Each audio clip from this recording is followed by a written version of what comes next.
Okay guys, magandang gabi. Magandang gabi mga kasari ano. So ganito lang kasimple ang buhay namin dito sa probinsya guys. Andito ako sa labas ng aking tindahan. Yan guys oh. So nagluluto kami dito sa labas ng tindahan guys oh. Walang okasyon pero madalas namin ginagawa ito para salo-salo ano. So ganito kasimple ang buhay dito sa probinsya guys. So ito yung mga gawain na minsan hindi natin magagawa dyan sa syudad. Dito sa probinsya, simple lang. Madali pasayahin ang mga tao. Hindi gaanong komplikado ang buhay guys. Ito yung luluto namin guys oh. Ayan oh. Paayan ng manok guys. Tapos lalagyan daw ng dabong batang kawayan.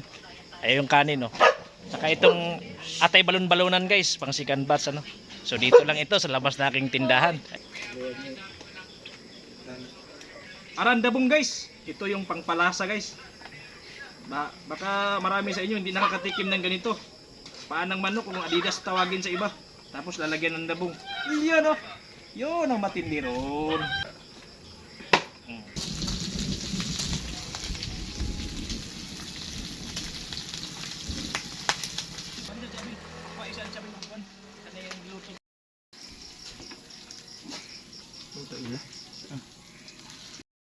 Silip tilapia ra kan.